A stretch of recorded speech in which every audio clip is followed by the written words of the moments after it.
Hello, it's Willie from the Ozarks, and we're ready for our March the 1st lesson in the Course in Miracles workbook for students. Lesson 60. God is the love in which I forgive. God is the strength in which I trust. There is nothing to fear. God's voice speaks to me all through the day. I am sustained by the love of God. So, Lesson 60. These ideas are for review, today's review. Let's go ahead and read them. God is the love in which I forgive. God does not forgive because He has never condemned. And what a wonderful thought. Here we always thought we had to get God to forgive us. Now we're realizing that, well, we just need to learn how to forgive ourselves.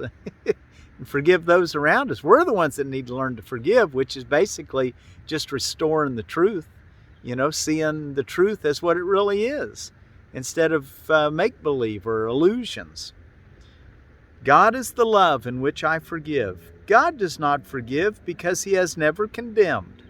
The blameless cannot blame, and those who have accepted their innocence see nothing to forgive. Yet forgiveness is the means by which I will recognize my innocence. It is the reflection of God's love on earth. It will bring me near enough to heaven that the love of God can reach down to me and raise me to my home. And the next review, 47, God is the strength in which I trust. And the paragraph says, it is not my own strength through which I forgive. It is through the strength of God in me, which I am remembering as I forgive. As I begin to see, I recognize His reflection on earth. I forgive all things because I feel the stirring of His strength in me. And I begin to remember the love I chose to forget, but which has not forgotten me. God's love hadn't forgotten us, though, even if we forget it. God is the strength in which I trust. There is nothing to fear. Lesson 48. There is nothing to fear. How safe the world will look to me when I can see it. It will not look anything like what I imagine I see now.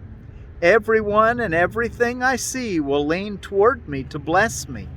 I will recognize in everyone my dearest friend. What could there be to fear in a world which I have forgiven, and which has forgiven me? There is nothing to fear. 49. God's voice speaks to me all through the day. God's voice speaks to me all through the day. There is not a moment in which God's voice ceases to call on my forgiveness to save me. There is not a moment in which His voice fails to direct my thoughts, guide my actions, and lead my feet. I am walking steadily on toward truth. There is nowhere else I can go, because God's voice is the only voice and the only guide that has been given to His Son. God's voice speaks to me all through the day. And Lesson 50. I am sustained by the love of God. I am sustained by the love of God. As I listen to God's voice, I am sustained by His love. As I open my eyes, His love lights up the world for me to see. As I forgive, His love reminds me that His Son is sinless. And as I look upon the world with the vision He has given me, I remember that I am His Son. I am sustained by the love of God. Okay, those 5 again. God is the love in which I forgive. God is the strength in which I trust. There is nothing to fear. God's voice speaks to me all through the day. I am sustained by the love of God. Well, we've successfully completed as of today. After you finish today, you'll be ready for Lesson 61. Those first 50 lessons, really the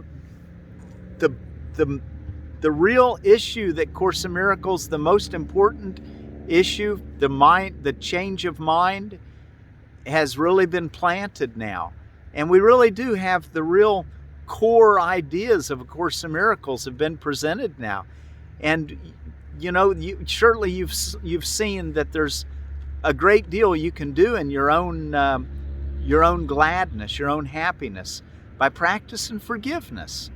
And I think we've kind of seen that now. We're just going to keep going, and we're going to learn some more ideas on how to do this better. A friend of mine once told me, I haven't seen him in years, but he told me, he said, the whole Course in Miracles is in the first 50 lessons. Well, I don't think he had the wherewithal to actually say that, because at that time he hadn't yet completed the whole Course in Miracles. But I would agree that the first 50 lessons are monumental in our awakening. So Jim, if you're listening, email me. Let me know that you finished the course now, many years later. All right, let's go take a look in our text reading. We're ready to start chapter 13, or 14, excuse me, Bringing Illusions to Truth. Bringing illusions to truth. While you're turning there, if you'd like to follow along, let me tell you about another watermelon that I hope to grow. Watermelons in general, it says here in the Baker's Creek catalog, they thrive in summer heat. Boy, I tell you what, it's good they thrive in summer heat, because I like to eat them in the summer heat. A long-standing crop in the South, where it was originally transported by enslaved people from Africa. Wow, and that's something. They got here from Africa. They weren't really a native to the New World. The one that I've always grown, I love to grow these little sugar babies. And it's an heirloom. You can get those in a lot of seed suppliers. They're a 79-day melon, the most popular icebox-sized melon among gardeners. They call it an icebox size. When I was a kid, everyone used to take their watermelons and just set them in the river or in the lake and cool them off that way.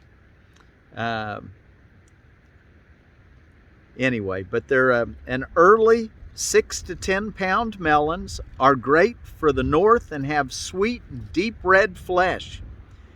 These also do well in the tropics. So they do well in the north because they have a short growing season, 79 days. Anyway, I love the little, to me they remind me of a little black diamond, a little miniature black diamond watermelon, which black diamond will take quite a bit longer to grow, but I like to grow those too. All right, let's see. Let's take a look in our introduction to Bringing Illusions to Truth. Unless you are guiltless, you cannot know God, whose will is that you know Him. That's nice to know. Therefore, you must be guiltless. Let's read that again. Unless you are guiltless, you cannot know God, whose will is that you know Him. Therefore, you must be guiltless. Yet if you do not accept the necessary conditions for knowing Him, you have denied Him and do not recognize Him, though He is all around you. You cannot be known without His Son. He cannot be known without His Son, whose guiltlessness is the condition for knowing Him. So the condition for knowing God is to see His guiltless Son, which is you and everybody else you come in contact with. Accepting His Son as guilty is denial of the Father so complete that knowledge is swept away from recognition in the very mind where God Himself has placed it. Let's listen to that sentence once again. It's a long sentence, but so much there, and I want to make sure you get it. Accepting God's Son as guilty is denial of the Father so complete that knowledge is swept away from recognition in the very mind where God Himself has placed it. If you would but listen and learn how impossible this is, do not endow Him with attributes you understand. You made him not, and anything you understand is not of him. We want to let the Holy Spirit interpret God to us and see our guiltless brother. Remember what we learned about our praise of God is our devotion and our love and our seeing our brothers as guiltless. Your task is not to make reality. It is here without your making, but not without you. It is here without your making, but not without you. You who have thrown yourselves away and valued God so little, hear me speak for him and for yourselves. We cannot understand how much your Father loves you. You cannot understand how much your Father loves you, for there is no parallel in your experience of the world to help you understand it.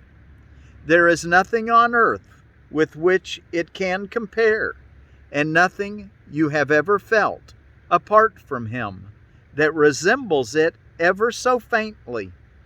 You cannot even give a blessing in perfect gentleness. Would you know of one who gives forever and who knows of nothing except giving? Wow, there's God, who knows of nothing except giving. And he kind of contrasts it. He says, there is nothing on earth with which it can compare. That you cannot understand how much your Father loves you, for there is no parallel in your experience of the world to help you understand it. There is nothing on earth with which it can compare, and nothing you have ever felt apart from him that resembles it ever so faintly. You cannot even give a blessing in perfect gentleness. Would you know of one who gives forever and who knows of nothing except giving? In paragraph 3, the children of heaven live in the light of the blessing of their Father because they know that they are sinless. The atonement was established as the means of restoring guiltlessness to the mind which has denied it and thus denied heaven to itself. Atonement teaches you the true condition of the Son of God. It does not teach you what you are or what your Father is. The Holy Spirit, who remembers this for you, merely teaches you how to remove the blocks that stand between you and what you know. The Holy Spirit, who remembers this for you, merely teaches you how to remove the blocks that stand between you and what you know. His memory is yours. If you remember what you have made, you are remembering nothing. Remembrance of reality is in him and therefore in you.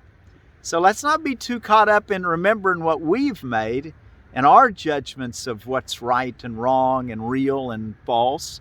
Let's depend on the Holy Spirit. Let's be quick to listen and ask for help. All right, we'll be ready for guilt and guiltlessness. It'll start off in section 2. The guiltless and the guilty are totally incapable of understanding one another. Each perceives the other as like himself, making them unable to communicate because each sees the other unlike the way he sees himself. God cannot communicate only to the Holy Spirit in your mind. God can communicate only to the Holy Spirit in your mind because only he shares the knowledge of what you are with God. And only the Holy Spirit can answer God for you, for only he knows what God is. Everything else that you have placed within your mind cannot exist, for what is not in communication with the mind of God has never been. Communication with God is life. Nothing without it is at all. It's not an opposite. It doesn't exist. So we're going to look at that again tomorrow. I just wanted to give you a little head start on it. Guilt and guiltlessness. Once again, on Our lesson today, lesson 60. God is the love in which I forgive. God is the strength in which I trust. There is nothing to fear. God's voice speaks to me all through the day. I am sustained by the love of God. So until tomorrow, practice those ideas. And tomorrow we'll start off with a whole new section. God is the love in which I forgive. God is the strength in which I trust. There is nothing to fear. God's voice speaks to me all through the day. I am sustained by the love of God. Thank you.